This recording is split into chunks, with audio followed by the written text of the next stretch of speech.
Okay, eco के very important distinguish between जो exam में रिपीटेटिव पूछे गए और जो सिलेक्टिव डिस्टिंग बिटवीन है। ऐसे देखा जाए तो बहुत सारे डिस्टिंग बिटवीन रिपीटेटिव पूछे जाते हैं, बट बहुत सारे डिस्टिंग बिटवीन आपको करने, बट उसमें से सिलेक्टिव मैंने दिए। ऐसे नहीं कि आपको सब कुछ करना है, बट ये जो क्वेश्चन है वो रिपीटेटिव पूछे गए हैं एग्जाम में।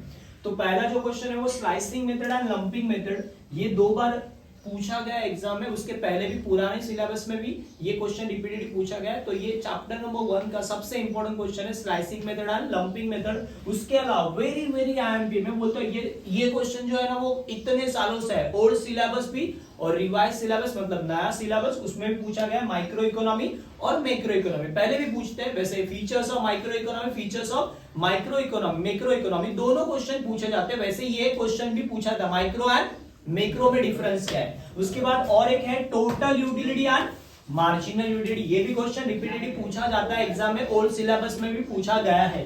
उसके बाद joint and complementary demand and combi demand, chapter number 3 ए का, ये भी एक क्वेश्चन रिपीटेडली पूछा जाता है। उसके अलावा जो और एक आईएमपी क्वेश्चन है, किसमें से, सप्लाई एनालिसिस में से, stock and supply, chapter number 4 में से रिपीटेडली पूछा गया। और आपके नए सिलेबस के हिसाब से index number, simple index number and weighted index number, ये भी क्वेश्चन रिपीटेडली पूछा गया डिस्टिंग बिटवीन के लिए। उसके अलावा और एक सबसे IMP direct tax and indirect tax, direct tax और इनडायरेक्ट टैक्स में क्या डिफरेंस है, ये भी क्वेश्चन रिपीटेडली पूछा गया है। उसके अलावा और एक है फॉर्म यूटिलिटी और नॉलेज यूटिलिटी। उसके बाद परफेक्ट कंपटीशन एंड मोनोलिस्टिक कंपटीशन, उसके अलावा partial equilibrium and journal equilibrium, ये सारे क्वेश्चन रिपीटेडली पूछे गए। ऐसा नहीं कि ये क्वेश्चन आए नहीं, आप देख सकते हैं लास्ट ईयर के पेपर में भी ये रिपीटेडली क्वेश्चन पूछे गए। और जो मोस्टली आस्किंग पेपर है, मतलब जो क्वेश्चन रिपीटेडली पूछे वही हमने सिलेक्ट करके सॉर्ट करके निकाले, वही क्वेश्चन रिपीटेडली हर बार पूछे गए। तो ये आप रेफरेंस के लिए रख सकते हो,